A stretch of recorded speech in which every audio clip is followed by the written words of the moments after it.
வணக்கம். நான் கிஷோர்ஜி ஆஃபீஸ் கோயம்புத்தூர்லேருந்து கால் பண்ணியிருக்கேங்க. சொல்லுங்க. சார் ஒரு சர்வீஸ் கால் சார். 2 நிமிஷம் பேசலாமா? ஃப்ரீயாக இருக்கீங்களா? சொல்லுங்க சார். இது ஒரு சர்வீஸ் காலுங்க. 2 நிமிஷம் பேசலாமா? ஃப்ரீயாக இருக்கீங்களா? சார் பேசுங்க சார். ஜியோலேருந்து தான் பேசுகிறேங்க. சொல்லுங்க சார்.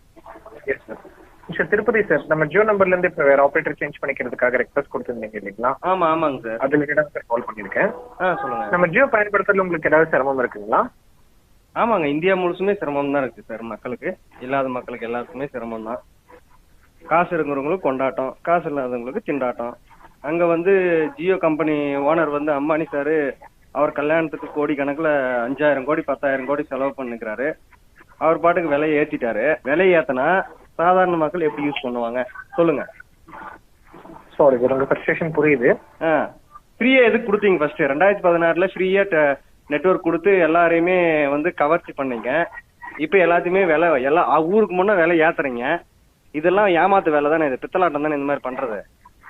ஃப்ரீயாக கொடுத்து ஜனங்களை கவர் பண்ணி இப்போ ஊருக்கு முன்னாடி விலை ஏற்றுறது வந்து பித்தலாட்டம் தானே, இது ஏமாத்துறது தானே, பகல் கொள்ள தானே சார் இது.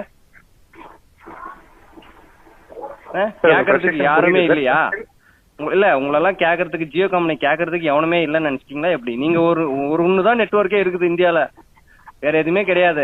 எல்லா நெட்வொர்க்கையும் ஒழிச்சிட்டீங்க. 10-15 நெட்வொர்க் இருந்துச்சு. ஜியோக்காரன் வந்து நாட்டையே அந்த ஜியோ அந்த சிம் நெட்வொர்க்கே ஒழிச்சிட்டாங்க. எல்லாமே எல்லாத்துலயும் நீங்க உள்ள வர்றீங்க. எல்லாம் நீங்க பிக்ஸ் பண்றது தான் ரேட்டு. நீங்க பிக்ஸ் பண்ற ரேட்டை தான் நாங்க யூஸ் பண்ணணும் ஜனங்க.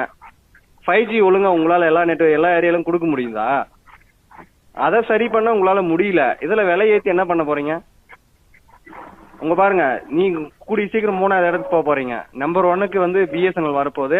ஜியோ அட்ரஸே இல்லாம போக போகுது கூடிய சீக்கிரம். இந்த மாதிரி பண்ணீங்கன்னா விலையை ஒழுங்கா குறைக்கலன்னா பிஎஸ்என்எலோட கம்மியா கொடுக்கலாம்ல. நீங்க எல்லாம் நம்பர் 1 இடத்துல நீங்க தானே இருக்கீங்க. இல்ல சார், நம்பர் 1 இடத்துல நீங்க தானே இருக்கீங்க. உங்களுக்கு வருமானம் பத்தலையா? அம்பானி சார் வந்து அங்க உக்காந்து மும்பையில ஆடம்பரமா உலகத்துல இருக்கிற எல்லாரையும் கூப்பிட்டு பார்ட்டி வைப்பாரு.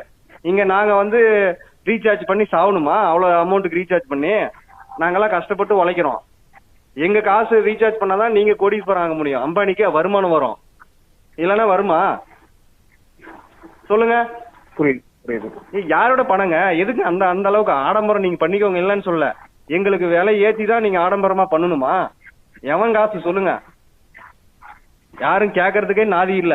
அப்படிதான் நினைச்சுன்னு இருக்கீங்க ஜியோ கம்பெனி. பாத்துக்கோங்க, கண்டிப்பா உங்க கம்பெனி வந்து திவால் ஆக போகுது.